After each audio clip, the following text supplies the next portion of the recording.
Hey, hey. Why are you not? Why is it not bringing you in? Let's get right in here. Assign guest one.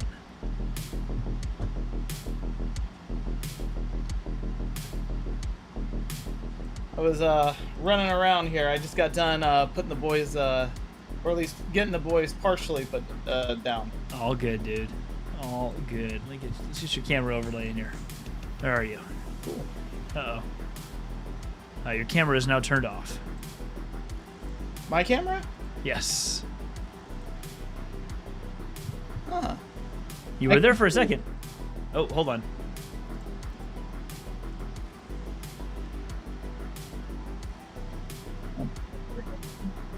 I did not Got see my mic up? No, I can hear you just fine. Oh yeah, I mean I can Oh, I there can it is. see Okay, me. there it is. Okay, hold on. Okay. Hold on.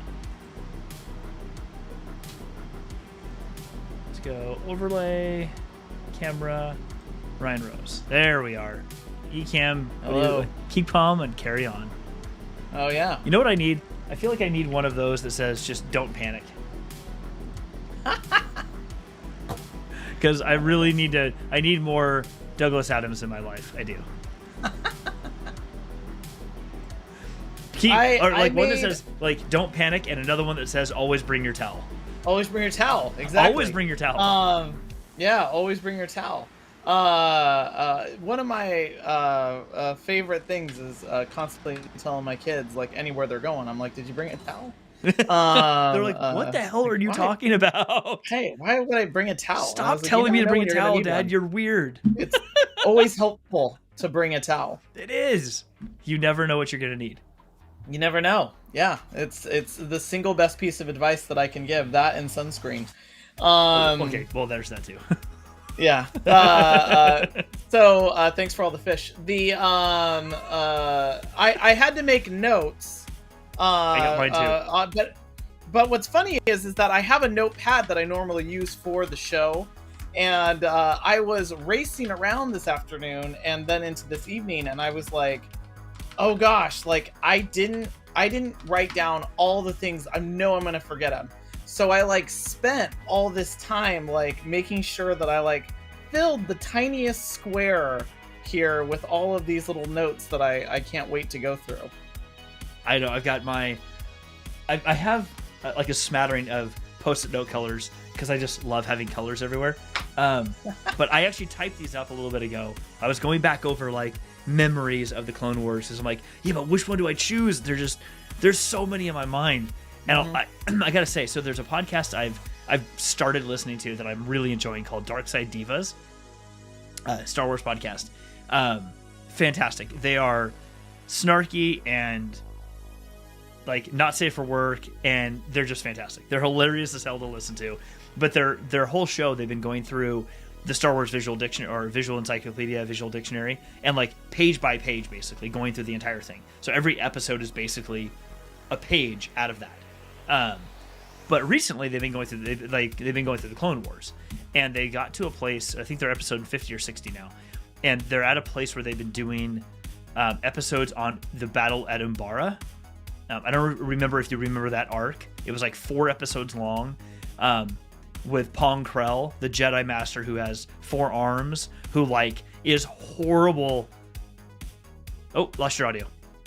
Can't hear you. Oh, I lost you. No, I can't hear you, dude. Okay, no, I'm back. There we go. It was because, look, out of courtesy to our listeners, every time I like take a sip of my drink, I always mute myself to make sure that it's like, there's nothing worse than that. I swear I was listening to a podcast where I thought someone was like eating a bag of pistachios. And I was like, this is disgusting. And anytime it happens in movies, yeah, like wet mouth sounds, shut it down. Dude, I don't want to hear that. Yeah. Oh gosh. It's kind of even worse. It's kind of worse for me too, because I've got this very sensitive mic, which is great when I'm on point. But sometimes I'm like, my mouth gets sticky. I'm like, crap. I'm hearing that in my head. Can you hit? I'm just gonna mute myself. That's why on my stream deck I have a big huge mute button, and sometimes I haven't come off mute because I like intentionally mute that constantly to make sure you're not hearing whatever's chomping away on the side of the mic. Funny. Yeah, like so yeah, just some like background for anyone that's watching right now.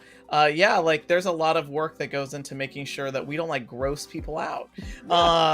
Because yeah, I have to say, I feel like that should be like a guideline, like a best practice for every podcast that might be out there that's thinking, oh, you know what would be really cool? I'm going to do that. And oh, look, walnuts. It's like, no, that's not the thing to eat right now. No. Oh my gosh. Or potato chips. It's like, it is the loudest sound. And, but yeah, I hate it when it even happens in movies. Yes. There's a famous, and I know a bunch of people always make fun of it because of this scene. There's a famous scene in Time Cop. Oh my God. A gem, truly a gem. Pull me back to memory banks.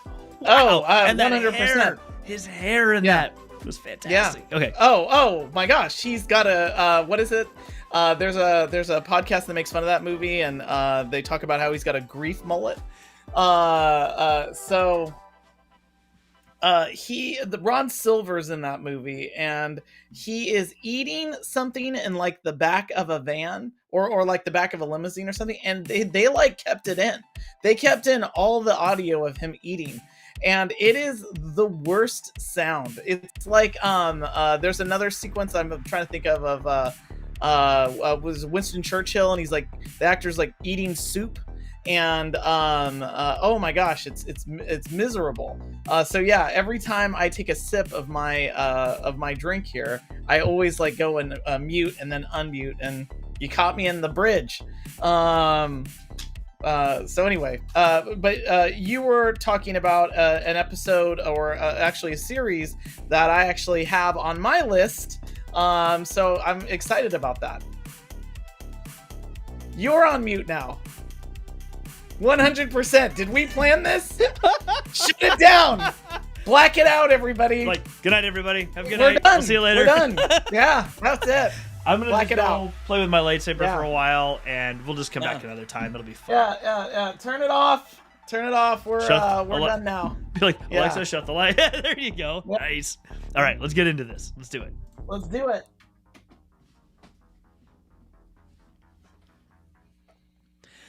Ryan, dude, Hey, how's it Jeff. going? Hey, good to see Oh you, my man. God. Oh, by the way, so we both pulled out lightsabers. I confess, I may have made, I irritated the crap out of my wife. It was awesome. So I have a lightsaber, which people have seen, and I haven't done enough with it, but I need to do more with this thing. But so at work we have this way of doing these little like gifts we can give people. That you can get a gift card and things like that, just to say thank you for participation in something, or for helping or contributing in some way, making a meaningful impact. So somebody that we work with gave me one of these recently for a project we were part of, for Really cool. not a lot, but enough money to go do something fun and waste my time on Amazon. So I did. And I bought I ordered another lightsaber. And it shows up. It's gonna be here tomorrow. It's like this black hilt. So I'm like super excited now to do. I gotta adjust this a little bit, but I'm gonna start doing some TikToks. I've been doing a lot of TikTok videos. I'm gonna do a TikTok. There's a couple different ones where you like hold your lightsaber up and then you put it behind your head, and then on a separate clip you ignite it and pull it out when it's all dark. Yep. Yeah, and now I have two where I can do like swinging things. So yeah, I'm gonna totally be a nerd, a big huge nerd on TikTok with my lightsabers. Oh, I love it. Because I need to be able to get this thing out. So if I can ask, what lightsaber did you buy? Oh, good question. I don't remember the brand. It was the brand that I could find that fit with the budget that I had.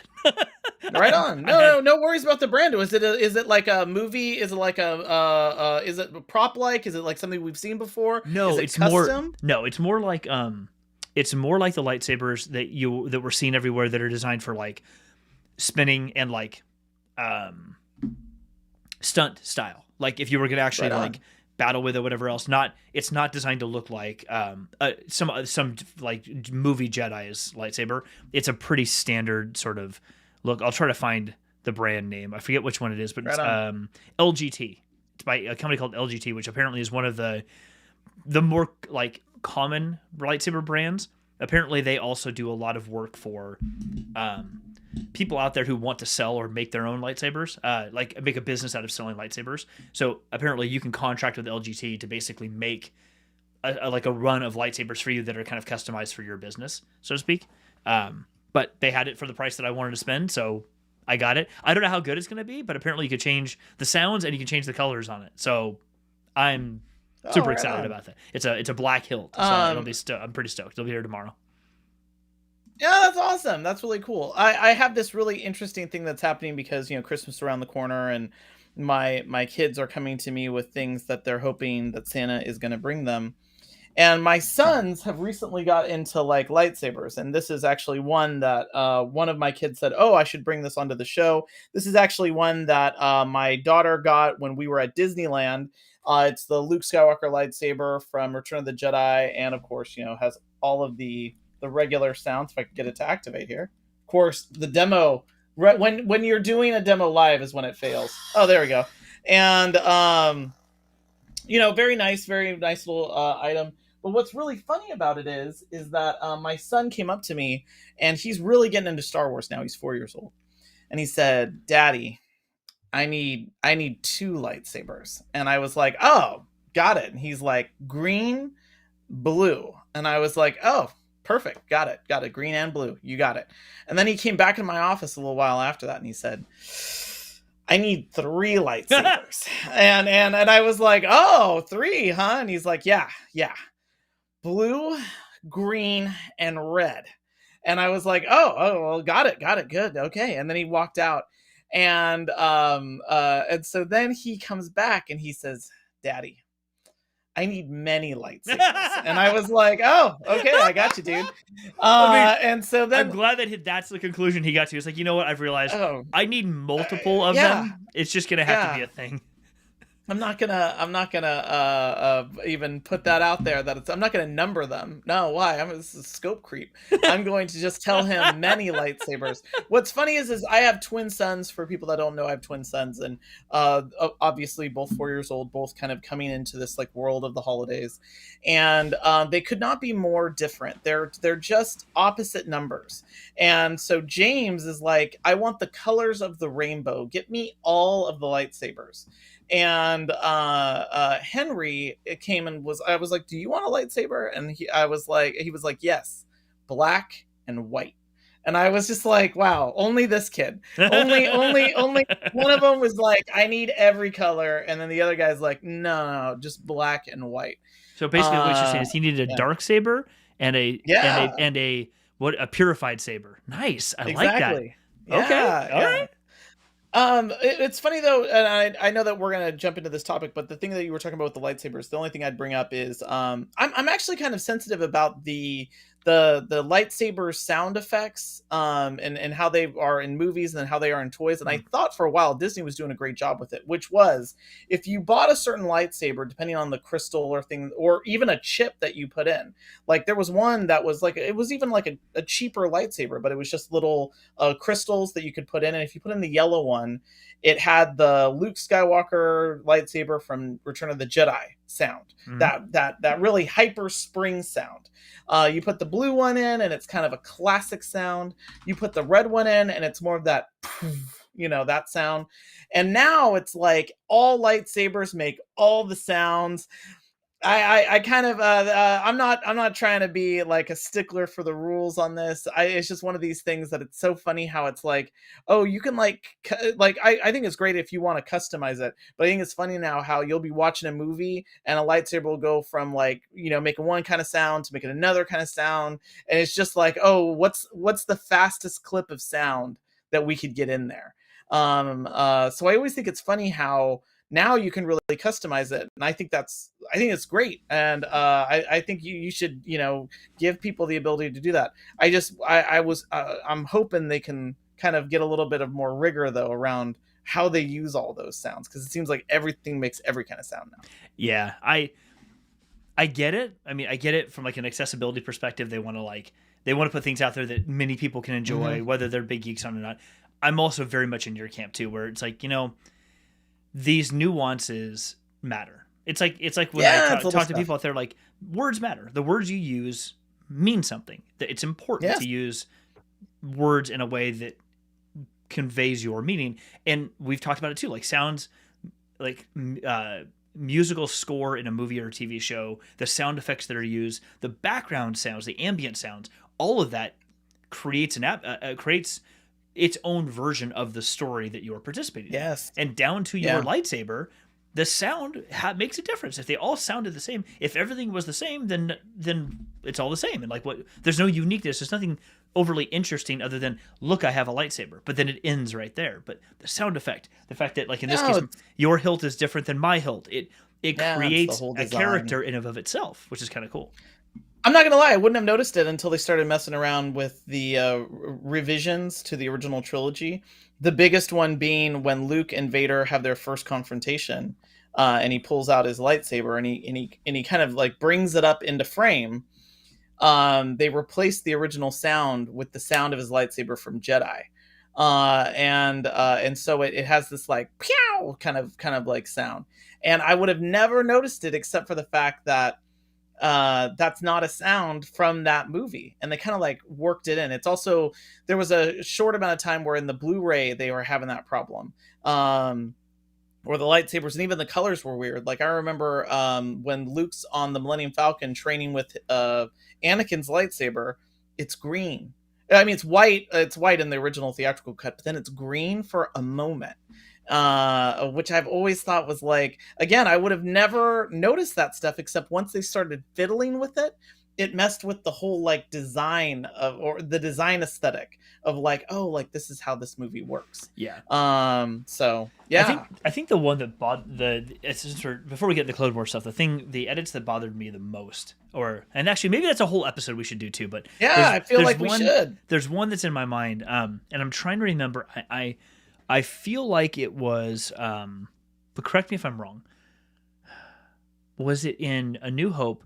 In one of the future edits where when Luke and the droids and Obi-Wan are first coming into town, and there's like more people in Mos Eisley, and one of them is like a big tall creature that kind of like rears up on its hind legs when they drive by.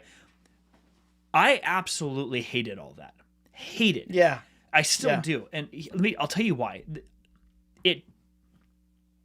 It breaks down what Mos Eisley to me is supposed to be. Mos Eisley is supposed to be this hive of villainous scum and villainy, the big greatest hub of scum and villainy in the galaxy, or whatever his exact words were. And when you pull into that in the original, when they go in, there's people around, but if you're not carefully looking, it's really easy to not see people because they're kind of like leaning against walls. Their clothes are drab, so they sort of blend in with the environment, and it's really neat and it's intentional because it makes you feel like there are people here, but just this alone makes you feel like these are people who don't want to be found. They don't want to interact with you. They don't want to talk to you. This isn't like a thriving city. There are people here, but let's just stay the F out of everyone's way. We stay away from each other. But in the edit, when they add all the creatures and things, I'm like, no, like that's not what like people aren't here for a summer vacation. It is like it's turned into something that you don't want to be here. Like, and if you do, it's because you're doing some pretty shady stuff. If you're a good person, this is not a place you want to go. Like, cool, dude, let's go have a quick pint before we go home for the day. Like, that's not where you're going. And those edits to me, like, made it more warm and inviting. I'm like, but why? Like, that's not what this is supposed to be. Why would you do that? You're not adding any value other than showing, look, we can do CGI. Go. Yeah, it suddenly like detracts from the movie because it moves you away from the characters that you're following. Like narratively speaking, they still have the characters, you're watching them move, like you see the speeder going through. But because you stop being with the characters, it's almost like you suddenly end up in someone else's movie.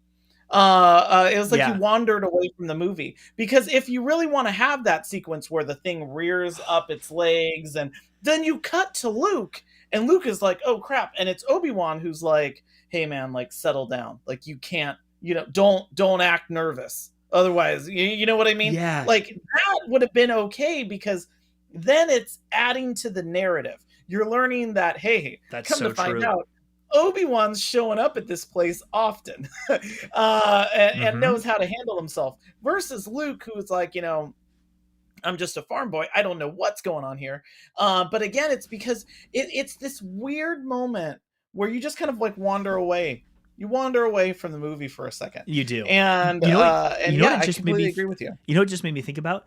It makes me feel like like he took something out of like American Graffiti, or like a diner or a drive-in, like a a roller skating like drive-in, like they roll up to your car, start drive-in. Like they just injected that style of scene into this moment. It's like, this isn't us. You're not like, this isn't the 1950s and you're all in your hot rods showing up to go get burgers at the local burger joint, and this is what you this is everyone's pulling up and like, hey, cool, we're hanging out, we're seeing each other. Like, that's not what this is supposed to be at all. This is a keep your head down, shut the hell up, and we're just be cool, man. Like, this is the Pulp Fiction moment. Like, tell her to be cool, man. Just be cool. Just be cool. No, totally. This is actually a thing where you should kind of be a little bit. You should be going into that place and being a little bit freaked out by it. And I mean, again, even the bar. Like, the bar is set up to show you, like when they go into the cantina.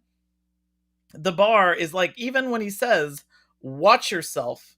They walk in, we have to be careful, or something. He says that they walk right in, they pass the big bubble ship from or the bubble shuttle from 2001 as they walk in, and and then you get the guy's head pop up, and then it's the exact same thing that narratively works, which is you see all these crazy things. You see werewolf, you see Wolfman, you see Dracula, or the literal devil. You see all these people at this bar, and then you cut to Luke, and Luke's like, oh my gosh, like, what is this place?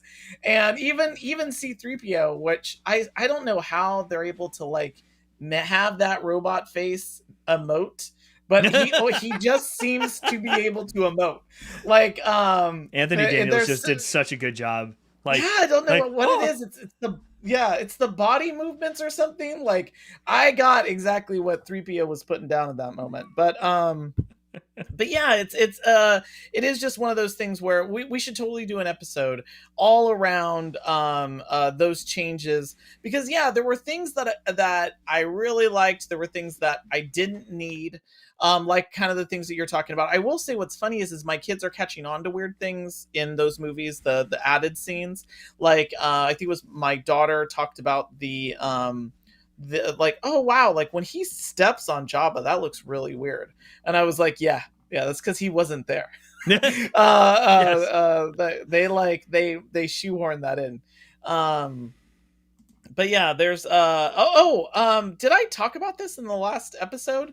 I can't believe if I didn't. Did I talk about the ending song? And then we're gonna get to this. We're gonna get right to this. I'm just gonna say this quickly. Do it. Like, okay. I was whistling. What is it? Yub Nub, whatever the song that the Ewoks sing at the end of Jedi in the original version. I was whistling that, and I was like, hey kids, like, do you know what song that is? And this is the kind of thing that my poor children have to put up with. And so they were like, no, what is that? And I was like, come on, we just watched that movie, like, not that long ago. And they were like, no, I don't know what that is. And I was like, it's Jedi. And then I like started making really like humming the song, and my kids were like, I have no idea what you're talking about. And then I was like, oh my gosh, it's because you guys we've never sat down and watched the original Return of the Jedi. Mm-hmm. You've only seen the special edition with that, kind of pan flutish, or, you know what I mean? Like, this is fine. My wife even said, I prefer that version. And I was like, I don't know. I kind of like the crazy Ewok song. But yeah, I realized there was this generational disconnect where my kids had no idea what I was talking about. And I even had to show them on YouTube and say, no, that movie used to end with a different song. And it was like, totally blew their minds. Yeah, there's a lot. I did not know that one. There's a lot in these movies that we need to go through. Like some of the that'll be a lot of fun. We're gonna do an episode. Let's do the Clone Wars tonight. It's right there. Let's do the Clone Wars right up here. Let's do it. So everyone watching, if you're not subscribed to the channel already, we'd love you if you hit the subscribe button. It'd be fantastic. And actually, we never really ask for it, but if you don't mind, hit the like button, because it actually would really help. It would really help drive up the viewership on our videos, because we'd like to get to a wider audience. So, and Rich is here, which is fantastic. So, Rich, thank you for being here, buddy. How you doing? Love having you here, my man. So we're talking about the Clone Wars tonight, and I put, just as a bait the hook a little bit. The best Clone Wars story arcs, because clearly our opinions are all that matter. Just kidding. But no, these are that's the beauty of being a commentator. You know, right? we can just say we're the authorities We are on our opinion. We are the authority on our opinion of Star Wars. But tonight we thought we'd do our favorite Clone Wars story arcs, because there are just so many of them. I mean, in general, and then in specific that have like tugged at the filmmaker and like just made us feel something that we weren't feeling before. So we thought it'd be a little bit interesting to do this tonight. There's a lot of really good ones. In the pre-show, we were talking I was mentioning a podcast called Dark Side Divas that I started listening to, and what sort of inspired. We've talked about the Clone Wars before on the show, and even maybe doing an episode like this on their podcast. They've been doing different story arcs and episodes of the Clone Wars, and they've been doing one on the Ombara arc, which I'm going to leave alone because you've got some stuff to say about that. But it really made me think, we should do this tonight because holidays are coming up, and I don't want to forget about it. And I think we both got some really interesting ones. We got some cool stuff to think about when it comes to these story arcs. Do you want to go first? No, I would be happy to have you go first. You pulled this topic up, and it was funny. If you were on the pre-show, we were all talking about how we had made like all of these notes, and I'd be really interested to hear kind of where you started. Like what was the thing when you saw this topic, and we had been talking about doing this for a while. What was the first thing that came to your mind? Absolutely. So before I do that. For everyone watching, please drop in the comments. Say hi first off, because we would love to have you. We love having you here. But also, if you have either a favorite Clone Wars story arc, or if you can't remember that, if you have a moment in the Clone Wars that you remember that hit you for some reason, whatever it was, drop it in the comments. Like, let us know in the chat. We'll throw it up on the screen here too. We can talk about it. We'd love to hear about it. So the main one that I picked for tonight, I think overall it's just referred to as the Battle for Ryloth. It's 3 episode arc, happens in season 1, episodes 19 through 21, I believe, if my notes are right. And so everyone watching, I did not memorize episodes of Clone Wars. I'm a geek and I'm a massive Star Wars nerd. I'm not that kind of nerd. My memory is not good enough to hold that space. So I have my notes on the screen here, I promise. But the Battle for Ryloth, if you haven't seen it, is basically a 3 episode arc where the Republic comes to Ryloth to help the citizens of Ryloth. And there's some contention in the beginning with the senator there who wants to get off the planet. He's gotten off the planet. He's not really caring for his people as much as he should. The people are suffering under the separatists. And so the Republic goes there, and they've got to get through a separatist blockade in the first episode. It's called Storm over Ryloth. And they get through that. Once they get on the planet, now they've got to try to help them break the stranglehold that the separatists and the droid army have on the planet. And the hardest part, as with all of these Star Wars things, is for some reason all of these planets have like one capital city on the entire planet, and if that's taken, well, then the whole planet just falls. I have no idea why that's the case on these planets, but because that's not how our worlds work, but our world works. But okay. And so in this, Wat Tambor, who, if you've watched the movies you've seen, he's kind of a green, you see his top of his head's like a green dude, but he's got like a metal mask on his face, and he's like in a suit where he looks sort of like he's floating around all the time. So you see him, I think it's the Techno Union, is who he represents. He turns a dial on his chest when he's talking to go from like a vocalizer to basic that you can understand. Exactly. The Techno Union is with you, or something like that. And in this, his droid army is there. They've taken over. And what I found when I was thinking back to this, there's a couple parts for me that are really interesting. The whole arc is really fascinating to me, but there's a couple components of this, or themes, I would say, that really stuck with me. So one of the, if you've watched the episodes, once they get on the ground, it's Obi-Wan and Mace Windu are the 2 Jedi that are kind of on the ground. Anakin's up on the space battle, but that kind of we don't really revisit that again for the most part in this series, in the 3 episodes, or outside of the first episode.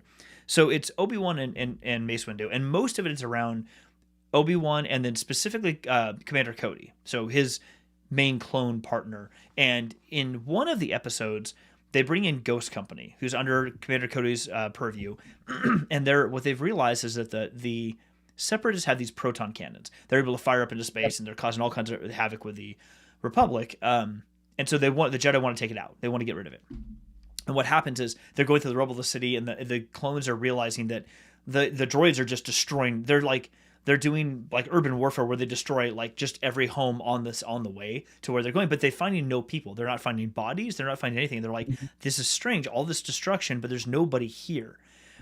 Which is very odd for them to find because you would expect there's some collateral damage. What they find is when they get toward the cannons, all of the local Twi'leks are, and if anyone here didn't know, Twi'leks, they have the head, I forget what they're head tails. I can't remember what they're called, but the Leku. Sorry, they're Leku.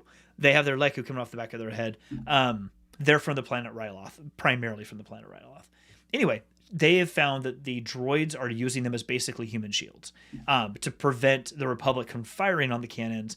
They just surround all the cannons and the emplacement of the cannons with these people. So if you bombed it, you're going to kill all the innocent people. And the clones have to sort of come to grips with the fact that this is happening in general, and then in specific that this is something they haven't encountered before. They were bred for war. They were specifically created for warfare. So fighting is fine. Saving civilians is fine. But they haven't really, especially these clones, haven't really seen civilians impacted in this particular way, where a very intentional decision was made to use them as a shield so the Republic could not attack an emplacement. And they have to go through something. And actually, in that process, they actually meet a little girl who's displaced from her home. She's displaced from her family, and she becomes attached to two of the clones who get separated. And it ends really nicely, and that part of the arc ends really nicely before the next piece goes on. But I appreciated that particular component of this because what it reinforced for me was there is always a very human or a very civilian is probably not the right word. That's too unemotional. There's a very human component to warfare and I'm not being somebody who's ever been in war or battle. But there's a human side of things that doesn't often get thought about, especially not in movies and TV shows and things like that. Whereas episodes like this, and the Clone Wars, I think, did this a lot during the series, is they really focused often on the people. What is happening to the people? What is their perspective on what all is happening here? And I really like that because it actually generates more emotions for you in a way that's like, holy crap, I'm so focused on the Jedi and the clones and what's happening that I sort of lose perspective that I wouldn't be one of them. I'd be one of the people over here impacted. What would this be like for me? And then when you sort of refocus on that, it's like, oh crap, this is even more than I thought it was before. And so I think in that arc or that particular episode, that piece really sat with me because I've had to watch it a couple times because it's not just a battle sequence. Those happen in it, but it's much more about, especially these two particular clones, and I can't remember their names, interacting with this little girl, helping her find her parents, figuring out what to do with that next, making some decisions based off that, and actually convincing Obi-Wan to change some of the strategy based off of what they found and do this differently, which ends up being the right decision. We see that. But it's that growth just in the one episode is really it's really enlightening to me. You like to watch that and sort of like that process in your mind. Yes, I agree. This is my hot take on everything that you said. I couldn't agree more. And I saw that comment too from Rich. They hadn't watched the Clone Wars. I will say I was like a holdout coming to the Clone Wars, and it actually was one of those things where I had seen the movie trailer when it was the kind of the launch of the Clone Wars. And I was like, I don't really know if I'm down with like Thunderbird style animation. And then I also didn't like Ahsoka right from the get-go. I was just like, I don't like this character. I don't like the playful nature between her and Anakin Skywalker. Like I was like, this is, and then I just thought, well, this just isn't for me. And so I kind of just let the series build over time. And then I started hearing from people that I like, friends that I have, saying, hey man, did you watch Clone Wars?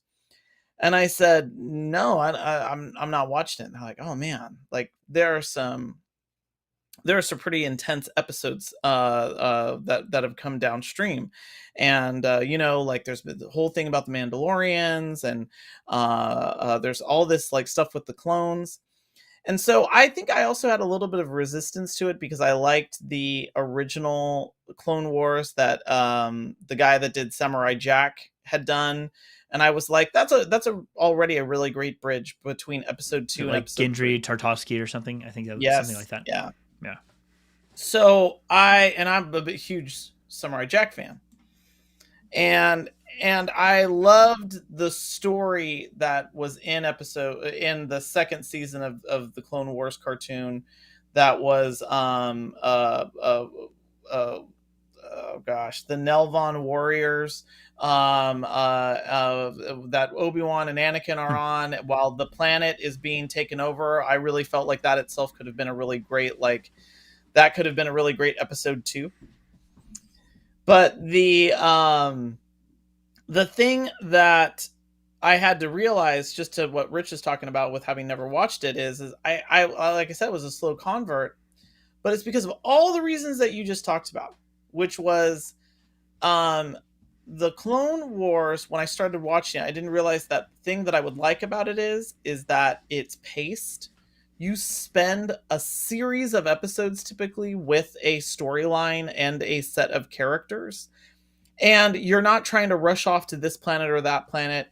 You're not trying to go to, intergalactic Mel's Diner to go to a planet where they're flying whales to find a clone army. But instead, you spend a bunch of time engaging with characters, learning about the characters, learning about their interests. And I mean, one of the greatest turnarounds of all time for a character base is how I went from not caring for Ahsoka and the relationship with the Skyboy, Snips, all that stuff. I didn't like that, to the end state where I was like, this is one of the greatest Star Wars relationships. I wish we could have seen it in live action. And I think what I had to do, and this is what my hot take is on this, to get roundabout to it, is that I think that if you were to look at Clone Wars as its own thing, not as a bridge between episode 2 and episode 3, it's actually some of the best Star Wars ever made. And the problem that I have with it is also the reason why it is so great. It provides depth to characters that they don't have when you see them in episode 3. When you re-meet those characters in episode 3, and you know of all these things that have gone on with Anakin and Obi-Wan and Padme, with Yoda, oh my gosh. Yeah. These are characters that are irrevocably changed, and their motivations aren't aligned. And so that's why it's like, again, my take is you almost have to sit with the Clone Wars and just say, this is happening in like a parallel universe.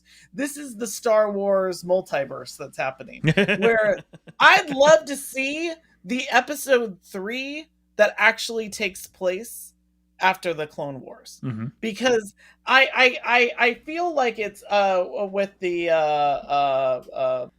the cartoon version, it really was like episode 2, here are the cartoons, and then boom, now we're in episode 3.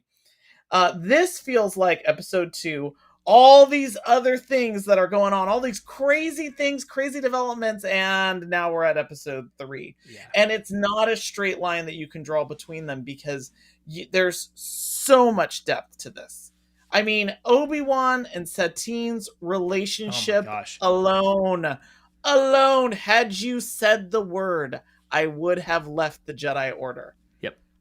This is depth that character does not have in episode 3, and that's with Ewan McGregor, who's a great actor.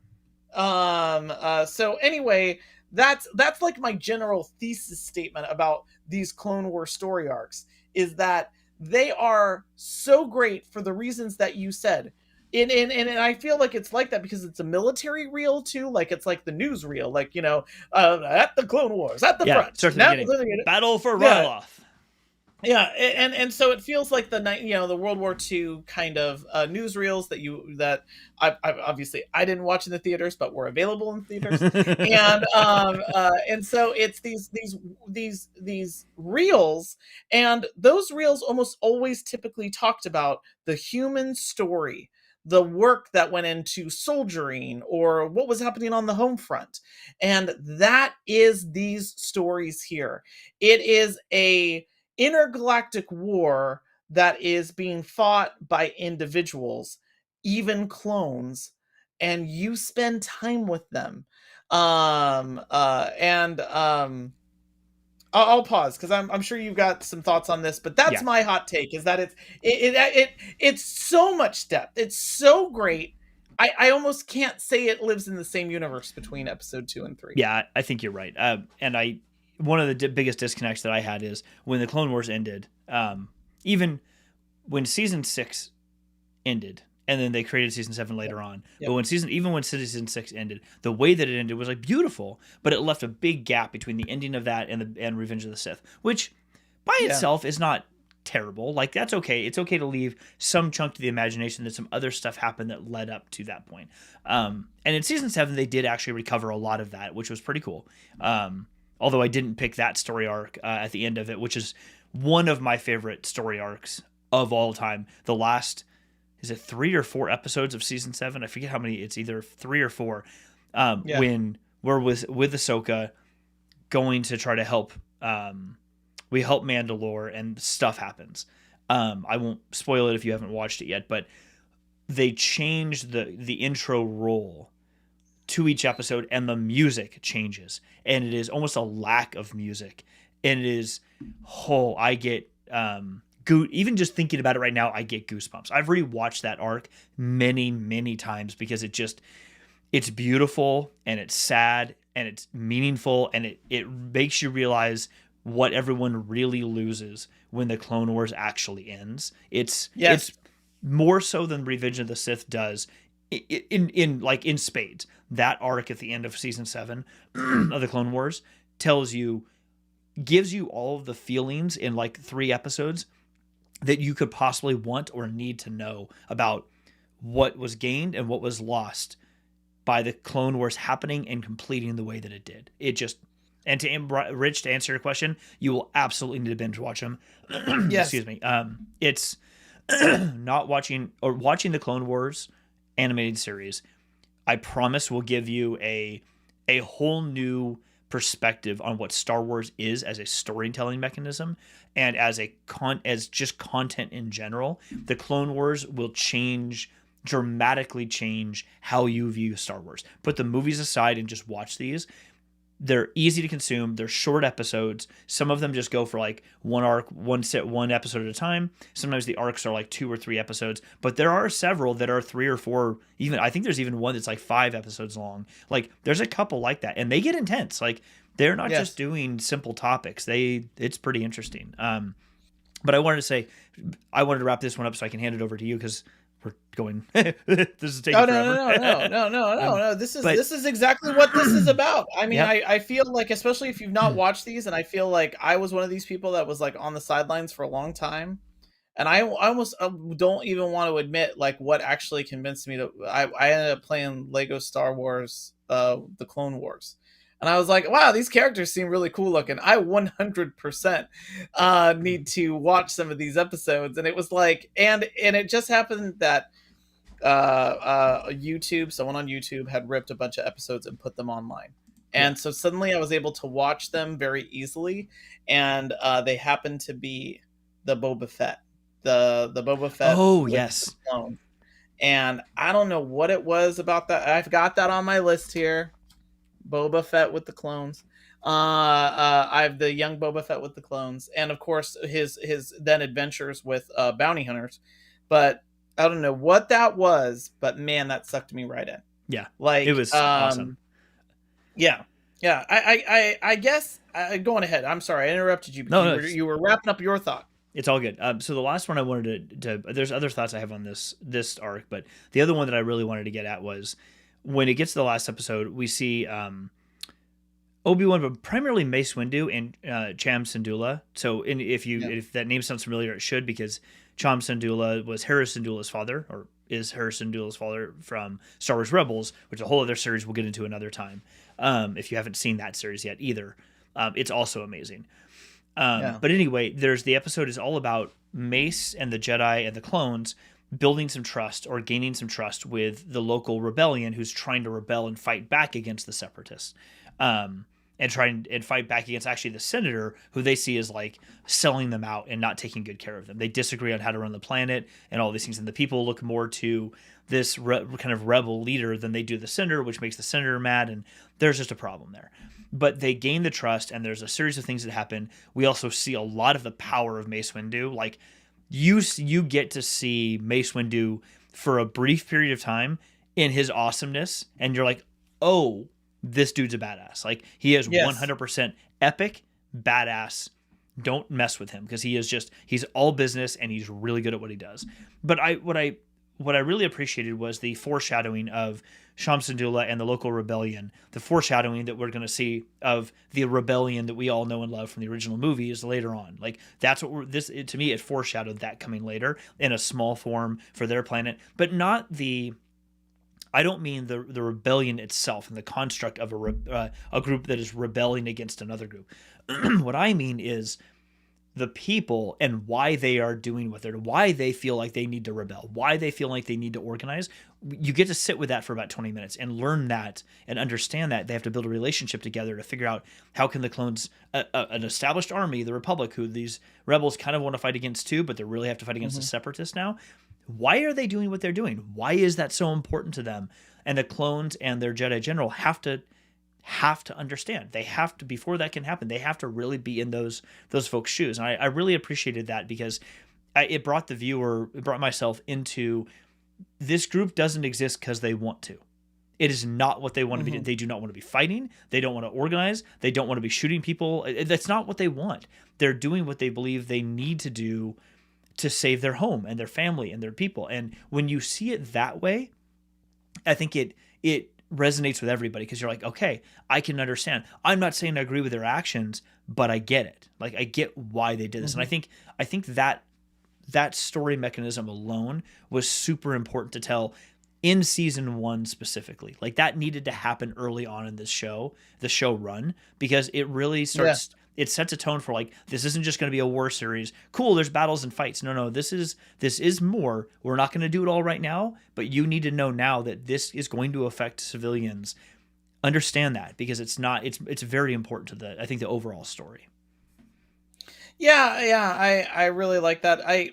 Here's another issue that is great about the show and yet problematic in the universe.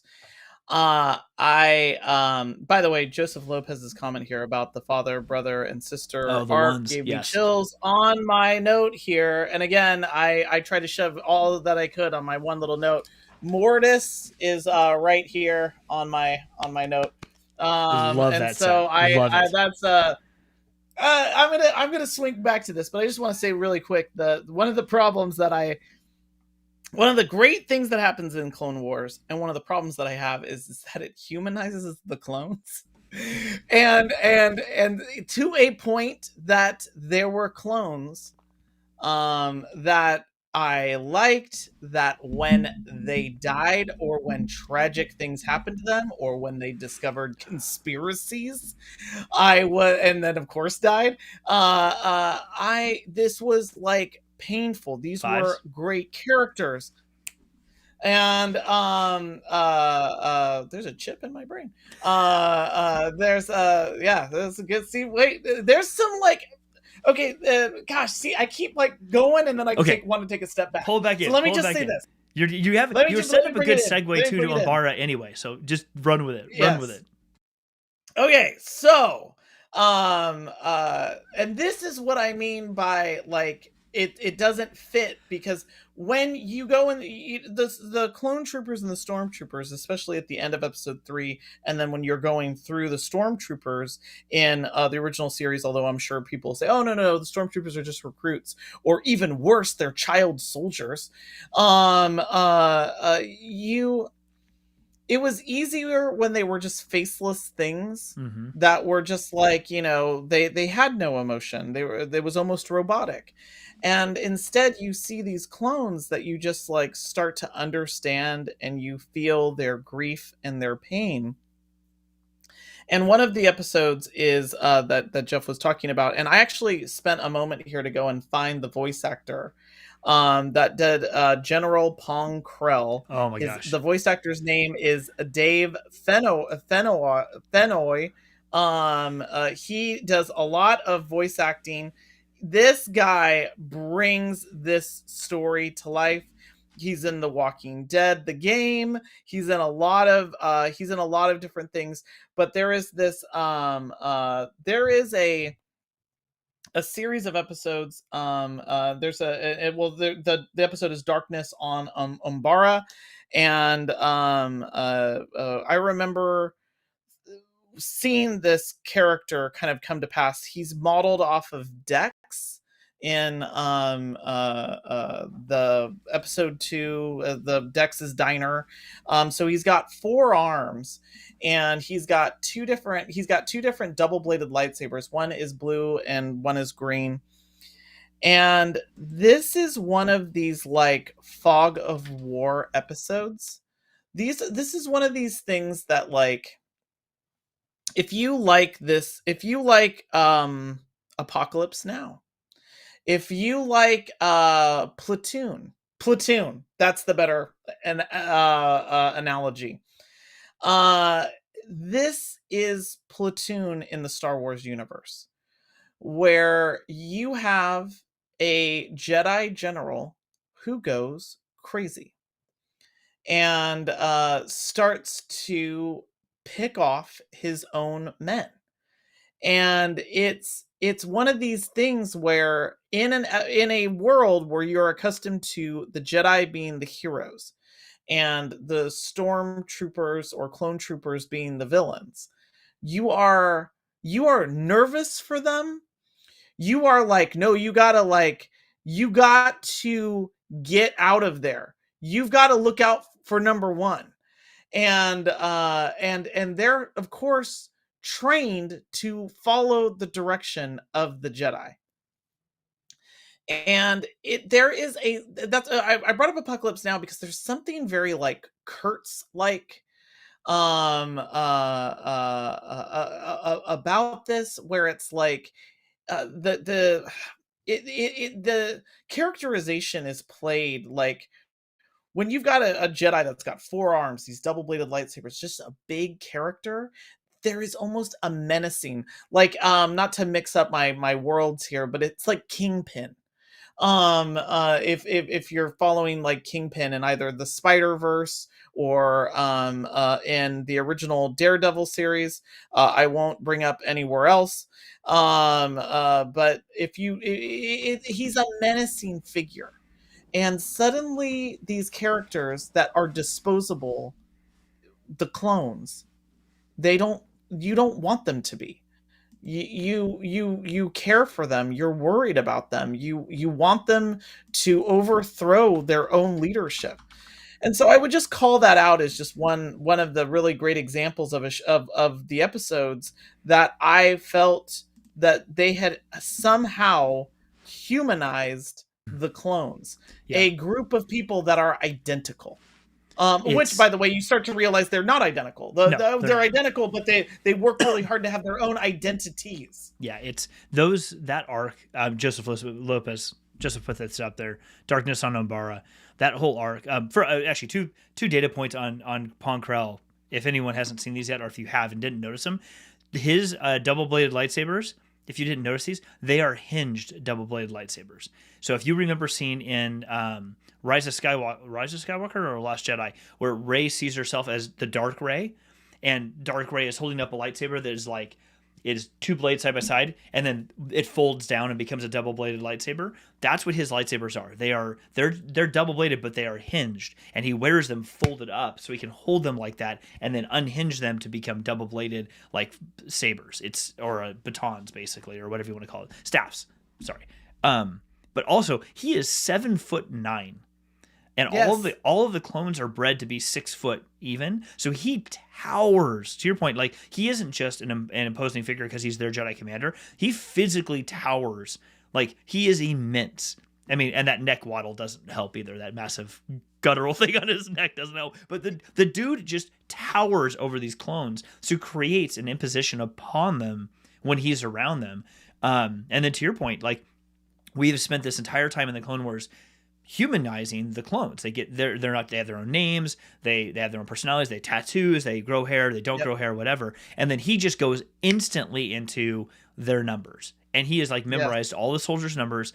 He refers to, it's the first time I remember hearing Rex's actual number in the Clone Wars. And you're like, what is he calling him? Like, that's Rex. And he's the only one who does it. And he like instantly turns them all into just fodder.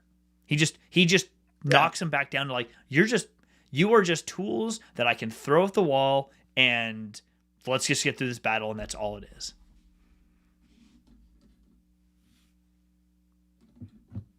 Oh, did I lose you? Oh no, I'm still here. Oh, okay. Sorry. I paused for a second. It's funny because I feel like, so I keep activating my. There's that too. Oh shoot, we lost Ryan. That's okay. He'll call back in just a second. But yeah, Joseph, I love the idea of this. And I was picking. There he goes. Here he comes. There we go. In almost a year's worth of episodes, this is the first time that's happened. I swear to everyone that's on the show right now. It's the first time. It's all good. It's all good. You're here. I feel like it's because I'm playing. I keep messing with my phone, which I normally don't do, but I really wanted to find the name of this and find out what else this voice actor has done. Oh, Dave Filoni? He's done a lot. Especially in Star Wars, he has done a ton. So I just did not know that, and and by the way, when I'm talking about like the fog of war, there's like literal fog or smoke at times. Yes, and it's very like the settings are hard to see sometimes. It's very hard to like see clearly through things, and the whole idea of like, yes, like the clones are cannon fodder, and I can just throw. I don't respect them as a life. That's the thing. It's like, oh no, you're like, you all you are is a collection of cloned people. Like I can just get rid of you. It's like, and I can just keep making more. It's like he's playing Command. It's like he's playing Command and Conquer or something, and he's above going, I've created some soldiers. Oh, they died. Okay, create some more soldiers. Oh, they died. He's like the embodied thing behind going, I don't really care about this stuff. Your comment about the fog of war on Ombara, for people who don't know, so the planet Ombara in Star Wars is a very unusual planet. It's like the most unusual planet in Star Wars, or one of them, because it has no suns. There's no suns, right? It's a planet by itself out in the middle of near the edge of wild space. It has no sun. And it's as a result of no sun and its location, like way out on the edge of wild space, it actually developed, and sort of the people and their technology and everything on the planet evolved completely independently from the rest of the galaxy. So they have like their own technology that is very bio-oriented. It's like very organically oriented. And the planet itself is almost trying to kill the clones. Like creatures come up literally out of the ground and grab the clones at some point. There's a fog over the entire planet. The air is not generally breathable on the planet. So even the Umbarans are wearing full suits. So that either the clones like can't see the Umbarans in the distance. Like everything about that planet and the people there want to kill them. So like it is like it. I think I wasn't there, but like it's like a great war. Vietnam. I was about to say that's what I mean. Vietnam. It's like it's like an allegory to Vietnam. Like the things that the soldiers had to deal with when this environment that like literally everything around them, including the environment, is trying to kill them, and it's unusual to them. And then on top of that, they have a commander that has completely just turned them into numbers. I mean, literally turned them back into numbers. Like I don't care about you at all. Like you're just a number. Go do what I told you to do. The end. No, and the thing that like the Krell character really stuck with me because I'm a big war movie fan, and I remember thinking like, oh, this feels like Marlon Brando, like this feels like Kurtz, and And Marlon and there's all of the, if there's a thing that the Clone Wars episodes do, and even the storylines and all of the people that are in that writers room, is they are constantly like interweaving things, and some of it is fan service, but some of it is like Star Wars or Lucasfilms or even Francis Ford Coppola history. Francis Ford Coppola made Apocalypse Now, and that this movie, the episodes that to me was very cinematic. It is a very cinematic episode. It feels very much like a movie. It really fills the frame. There's real danger that's being played there. And again, if you've ever seen like Oliver Stone's Platoon, this is a movie that really rings to that. And I feel like, because and especially in the United States, where this is, we're accustomed to seeing movies that are like this, especially from an American perspective. It was easy to identify the clones as, just like in Vietnam, people that were sent over to fight a war, and that these are very human. These are living, feeling, breathing people. They're not just numbers. And so yeah, I really like that episode. I know that we're coming to run out of time, so I've got a lightning round of some episodes that I'd like to call out. Yes.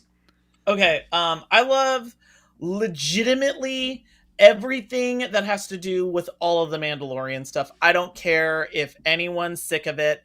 All of the stuff between Obi-Wan and Satine is the opposite story of Anakin and Padme, where Obi-Wan is willing to make that choice and even says to Satine, hey, like, had you said the word, I would have left the order. This has always been something that stuck with me, because I remember in the original prequel stories, there was a lot of rumors about a Lady Kenobi. And I love this concept of honor versus duty, and that Obi-Wan is directly conflicted. And that's the thing that Clone Wars does so well, is they take characters that we think we know and give them these amazing internal conflicts, like Obi-Wan having to choose between a person that he loves and honors and duty. And by the way, Anakin gets set up to do the exact same thing several times in the Clone Wars and always picks what he wants and doesn't pick duty. Every single time. And that leads up well to, oh yeah, Anakin 100% would fall to the dark side if it suited his needs. Because even though Anakin's a character that you like, and his characterization is great, and the voice actor that does him, it's Matt something, he does a great job at, you really start to like Anakin, but you can also see that Anakin is always always going to choose his more selfish demands, and that's where another series that I like is the Trial of Ahsoka, which is this whole story that involves, my God, yes. like lightning round, right? I'm just going through it. I was waiting for, how do you get Ahsoka away from Anakin? You got to figure out a way to do that. There's got to be something that happens. There's got to be some division that occurs between them.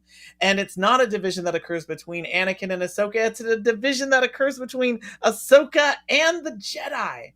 And this entire storyline with Ahsoka and Barriss Offee, I cannot say enough how great they used a side character, a character that was really only ever in a scene or two, and mainly in is just known for the makeup. That was so great. And then in my lightning round, all the stuff with the Night Sisters. I know that people got a bit burnt out by Savage Opress, and I'm sorry if I'm spoiling something, but the resurrection of Darth Maul. But oh my gosh, here Darth Maul has like 2 lines in episode 1. It's the most underused character. If there's one big problem that I have with the prequels, it's how they utilize Darth Maul. And now you get this character that you revisit, and oh my gosh, there's depth and complexity and tragedy, and oh my gosh, so great. And then I'm sorry, I will end it on the Mortis. I'm sorry, I have to interject, and I'm sorry, this will be my small hot take for the night. Savage Opress, like the most on the nose name you could give to like the sidekick to Darth Maul. I'm like, Savage and Oppressed. I'm like, yes. Really? No, not Savage. Yeah. Savage. Oh, well, then it's totally different then. Yeah. Like, what? When he first showed up and he called him that name, I'm like, you gotta be kidding. Really? Like, that's the name you're going. Okay, I'll stop. But Garov is on here too. And yes, Ahsoka got totally kind of messed up. I'll throw this one back on the screen for a second. But yeah, you're right. That mix of Obi-Wan and Anakin and like how they each behaved differently. And you watch it in the Clone Wars, how they are like it's almost like father son, but more like like two brothers. It's much more like two brothers when you watch the much older brother and the younger brother, and the younger brother wants to look up to his older brother, but the older brother almost like is paying attention enough to the younger brother to make sure the younger brother doesn't die, but not enough to like actually give a shit about him, unfortunately. Yeah. And so the younger brother's always trying so hard that he's pushing himself down a different path and making different decisions, trying to get a reaction. But the reaction he always gets is bad Anakin. Don't lose your lightsaber, Anakin. And you can see it create this rift between the two of them, which repairs later on, but only superficially. Like, you see it even when Anakin and him interact, they laugh and they joke with each other, but you can tell that like it's almost like they've been pulled apart and then pushed back together again. And they're good, but there's still something there that is holding the two of them apart. And I think that's really interesting. It's really interesting to think about, like, in their character story and how it develops out over time. But yes, and then Mortis.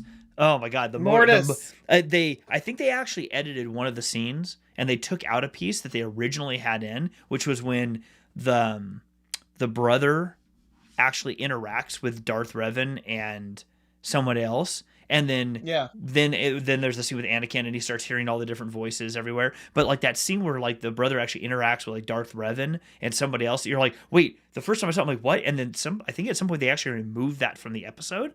I think that's what I've heard. I haven't gone back and watched it since, but those were fantastic. The Mortis episodes. By the way, this comment here from Whisper and 3 Yoda said the prophecy might have been misread. Is it possible Vader brought balance by killing the Jedi rather than destroying the Sith? 100%. By the way, that's what I've always kind of thought. It was actually an idea that I liked when it was in the cinematic viewing. There's only at the end 2 Sith and 2 Jedi. There's Darth Vader and the Emperor, and then there's Yoda and Luke because he kills Obi-Wan, and he's balanced the Force. I always thought, like, dude, balancing the Force does not sound like a good thing. But there's a thing that Whisper you're bringing up in the comment here that I'd like to actually talk to, which is the Mortis episode, and Jeff's heard me talk about this in a lot of other previous episodes.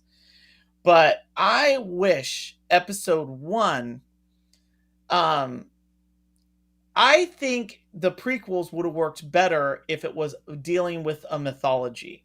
And a mythology I think that would have been perfect for this would have been King Arthur and the Knights of the Round Table. And I think and that's, by the way, the lightsaber, Anakin's lightsaber, which then becomes this like a storied lightsaber in the sequel trilogy with Rey. This is where you plant the seeds that thing's actually Excalibur.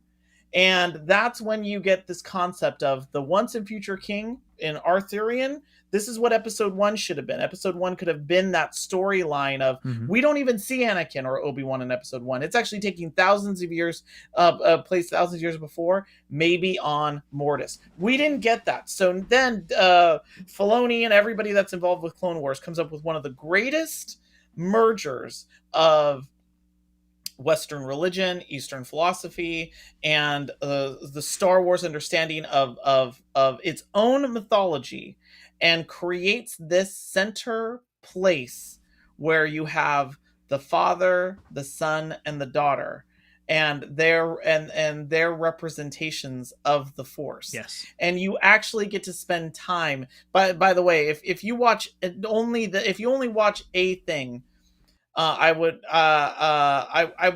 spend the time watching this, because the characters are at their best.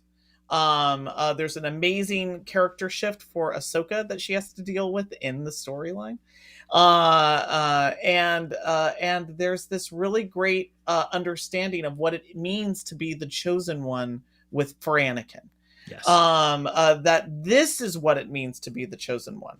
That he actually he has to be this chosen person to balance the Force. He actually has to surrender his future to the Force, so he can be the balancing agent. I will say that. But so there's one more comment I want to get to in a second, because I think this is a pretty quick answer. We'll get to this as the last one Gaurav asked, but we'll throw it up on the screen here in a second. Before I do that, Gaurav, sorry, got to vary the lead for you a little bit.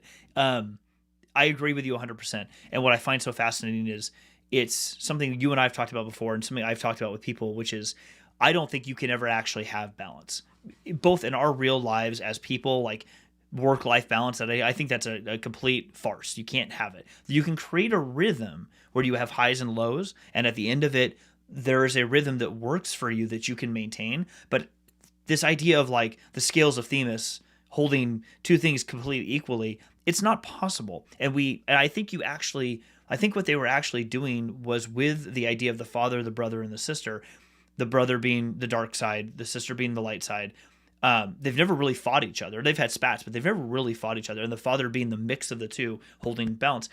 I think that was almost a metaphor for how this was not going to work. It was always doomed or destined to not remain that way. And so when the father tried to I should do spoilers, but in that arc, Anakin, you almost realize that the balance cannot exist. Balance isn't real. There is no such thing as balance. And this idea in a prophecy that there could be possibly a balance is a misinterpretation, and makes you think that someone is going to be there to be like holding each side of the live wire and holding it, and I'm just going to stand here like a circuit breaker forever. Like, it's not possible. Like, it can't exist, because these things have to ebb and flow in their own way. And what you hope for is a rhythm that can be maintained even after highs and lows, like waves on a beach. Like, they don't destroy the beach unless it's a tsunami. Normally what happens is the waves, big crests, low tide, high tide. But at the end of the day, the beach is still there. But the lack of balance is the tsunami that comes in and takes and destroys everything. That was what became of Anakin. Because what they tried to do was try to force in a balance, and it doesn't work. The rhythm has to be allowed to kind of play out the way that it is. And I think that arc on Mortis is a really good set of symbols that show you that, and kind of foreshadow even more about, very explicitly show you, and then also foreshadow things to come about the Jedi, the fall of the Jedi, all of these different things. Because we're coming towards the end. You did ask a question, Gaurav. I'll throw this up here. So, do we ever find out what actually happens to Anakin, and does Ahsoka learn about it? And the answer is yes. So if you haven't watched Star Wars Rebels, you need to watch Rebels. It is actually addressed in Star Wars Rebels very explicitly. It's about 2/3 of the way through the series. Watch it. But yeah, I won't bury the lead for you, or I won't give it away for you. Watch it, but it is absolutely answered in that. Oh, you're mute. I was saying yes. It's actually dealt with in an amazing way. It's a great reconnecting of the two. It's actually inspiring a tattoo for me. So, really? Our friend Brandon actually helped me take the art from that episode, from the Jedi Temple and the Mortis gods art that is in that episode, and he styled out a tattoo that I'm getting on the back of my hand. So I sent that off to my artist, and I'll be getting a tattoo that's kind of inspired by the Mortis gods. I'm really excited artwork. to see this. Yeah, I'm pretty stoked. So there's another thing too that happens, which is so I think that George Lucas had thrown around the balance of the Force thing, like, and just I don't know if they ever like figured out what that was going to be, but I do like I do like something that did happen in The Last Jedi, which is they reframed it.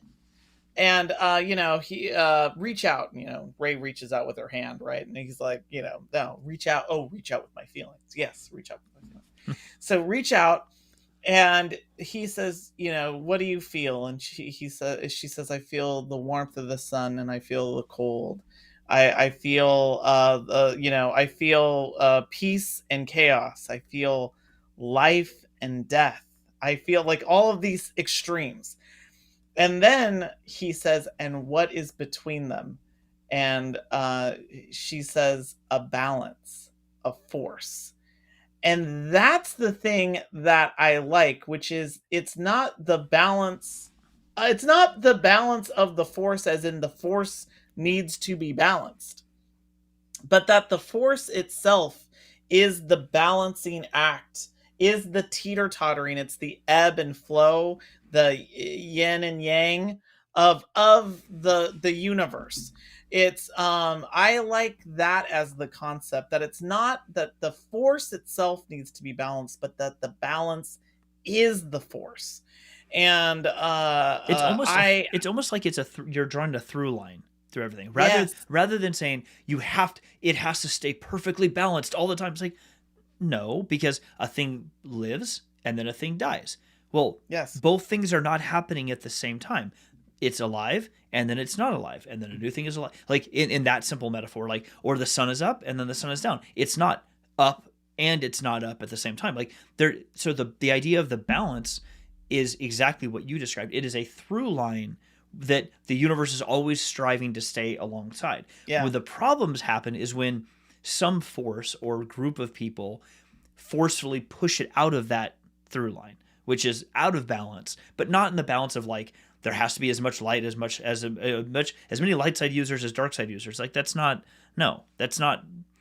a too literal interpretation of the phrase, in my opinion. And I think you're totally right that the way that Luke described it, the way they worded that in that movie is perfect, because she describes it as a force, almost this metaphysical thing that isn't meant to be felt, that isn't meant for you to understand. It's meant for you just to see that it is there, always working, and it's not for us to really understand it.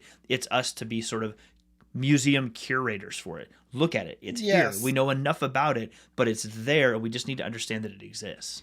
Again, it's why it's like, that no dogma owns that, that it's bigger, and that the Jedi or people that use the Force are able to manipulate it or maybe work through the Force.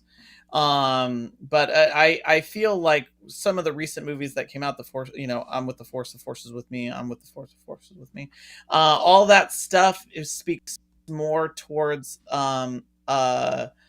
the heart of what I feel like the Jedi were described as back in the 70s and early 80s, which is this very like of Eastern philosophy, which I love.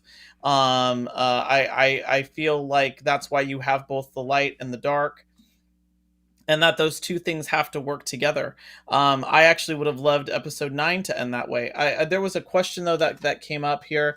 If I could just throw one more plug for the Clone Wars. This isn't about a specific story arc, even though it is in the Night Sisters story arc. It is in the Mandalorian story arc. It is in the Mortis story arc, and it's in all of the stuff that Boba Fett does with Kid Boba Fett in the Clone Wars. Is this show uses all of the old concept art that you might have ever loved, more so than even Rebels ultimately. Oh yes, yeah, agreed. That if you liked Aura Singh, if you saw her on a in the pod racing sequence and you were like, wow, I wish I would know more about that character, guess what? You're going to spend time with that character. Yep. If you liked the original version of what Darth Maul was going to look like, guess what? That's what the Night Sisters look like.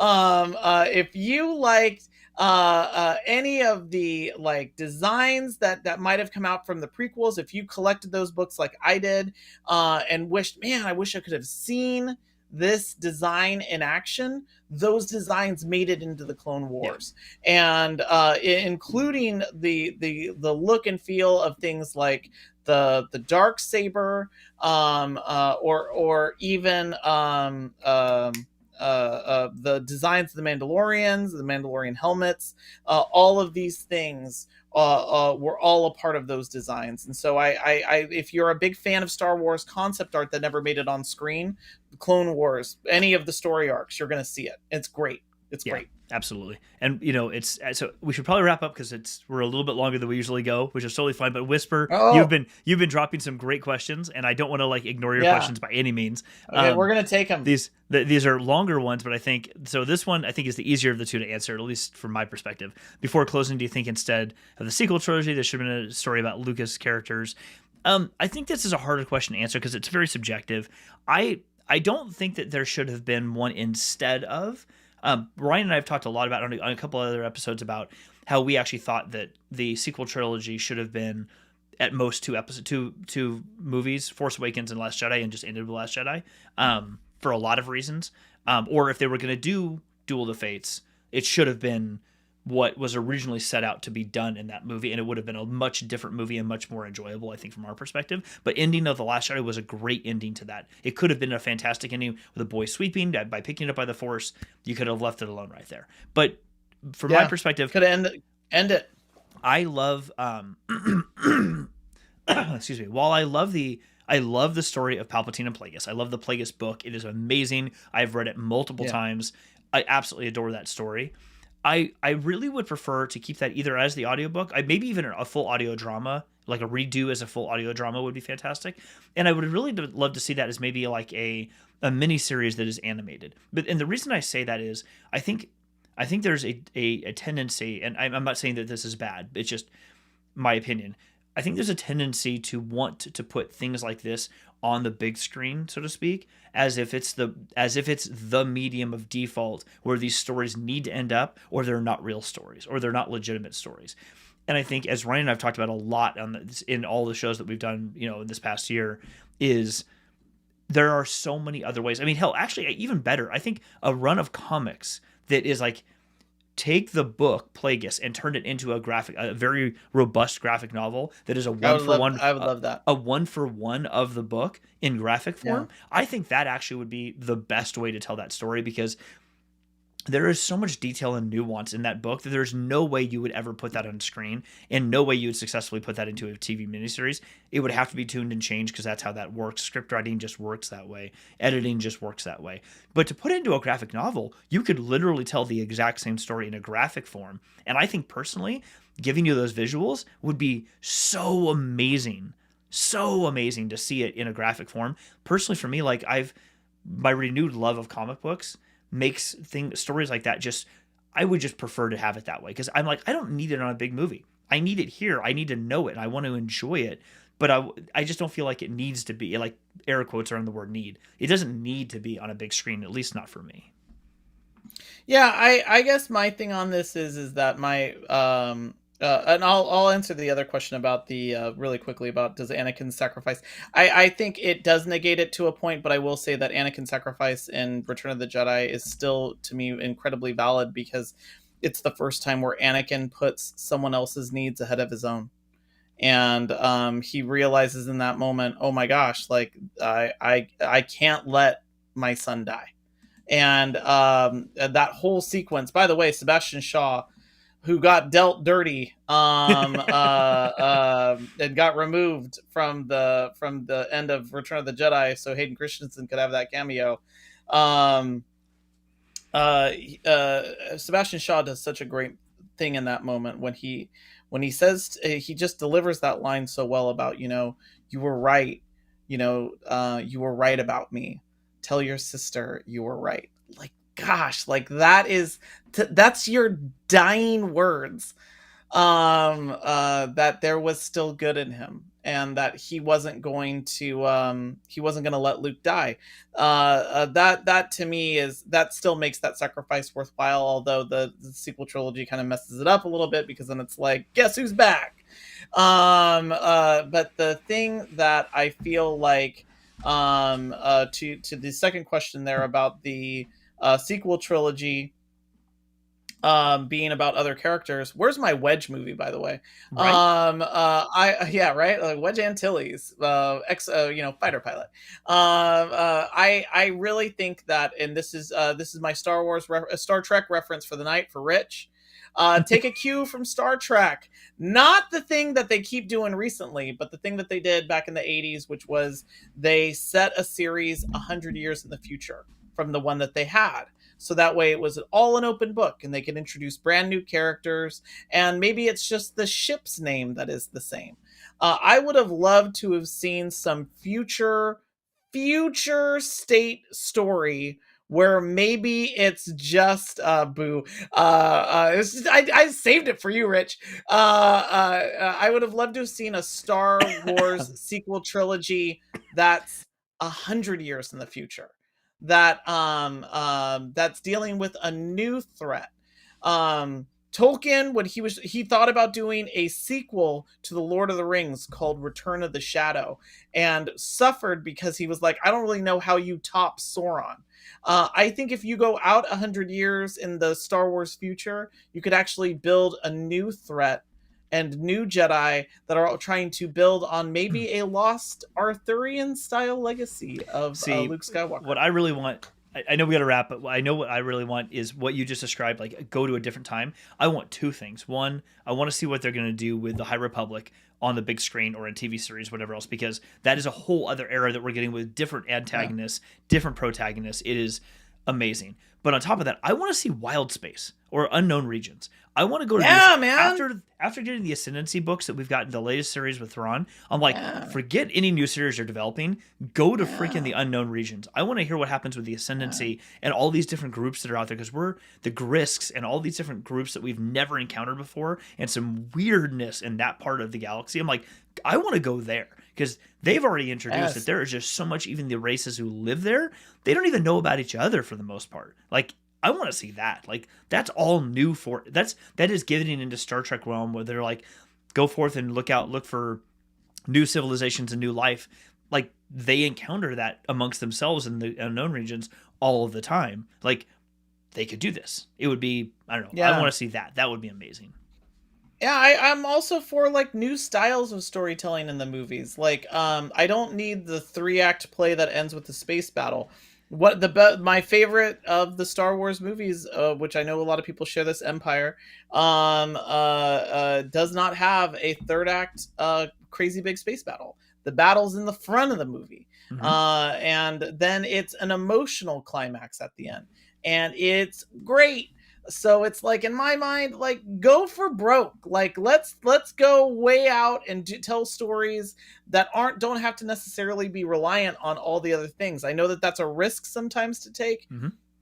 I know that people want to see things that they're familiar with, but I like the universe. So I'm okay if you want to go out and tell a new story in that universe. And I agree with Whisper. J.J. Abrams is disqualified because he's on Star Trek, and he's on Star Wars. And we have our own problems with J.J. Abrams just in general. That's a whole other episode. We've done 100%. We've done that in other episodes. 100%. Find the episode. We talked all about JJ. We did that. So we're going to wrap. Thank you, everyone, so much for being here tonight. You've made the discussion so much fun. Whisper, thank you for being here. I think it's your first time, so thank you for being with the show. This was rad.